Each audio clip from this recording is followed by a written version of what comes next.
Welcome to Thursday Night Football. It's 2016 Survivor Pool Sprapp Week 2 action. What's going on, everyone? I have done a little work to the file and prepared for Week 2. Been on the road, but I'm back. I put my $100 bet on the Redskins because I was in Las Vegas for the Monday night game. And of course, I lost. Big Ben and Antonio Brown showed me how it's done. But this week, what would we do? What would we do? Actually, I had a bet on the Chiefs too, and the Chiefs did win. They were my lock of the week last week. This week, I think it's going to be Detroit.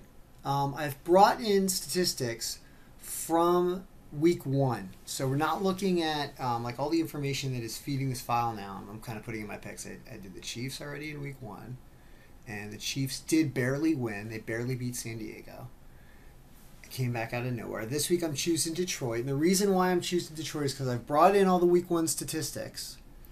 And you will see that I also would like some picks from you guys, because this thing's starting to become fun now that we have 2016 stats in here. So if you want to send me your picks, send me your picks. Send me your picks. I will add you to this file and you can be part of this video and see if you can beat the Excel master himself, the king of Excel, the self-proclaimed king of Excel. That's right. Even if nobody else agrees. Actually, Mr. Excel is really the king of Excel. And also Mike Irvin. Excel is fun. Is also a king of Excel. I'm merely an apprentice. Really a prince. Anyway, so we brought in new statistics. We brought in 2016 game week 1 stats.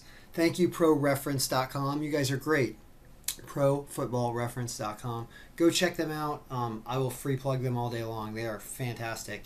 They provide, as soon as the games are done, probably the next day, they're going to get their stats up. And it's great. So I brought in new 2016 stuff, and what we've done is there are also additional things that I'm going to be using as part of an attempt to create a statistically significant or relevant, or whatever you want to call it, equation, something that I used to learn in statistics class. Thank you, William Gibson in University of Vermont. Going to look for some statistically significant variables in these possible data streams of here, like touchdowns and yards and completions and attempts and things. Try to kind of create a mathematical model of offenses and defenses as the season goes along, and then use that in the equation that determines the percentage probability that a team is going to win according to my logic in that pivot sheet right there.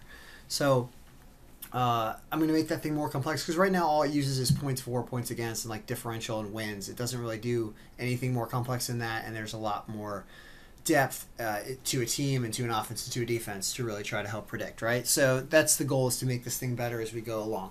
But we've got week 1 data in here right now, and what you're seeing is that some weird things are showing up, because there were some weird wins, like Arizona losing to New England, and they're probably Arizona's probably a good team, and Philadelphia looks like they have a better defense than anybody thought. So Philadelphia probably going to beat Chicago this week, right?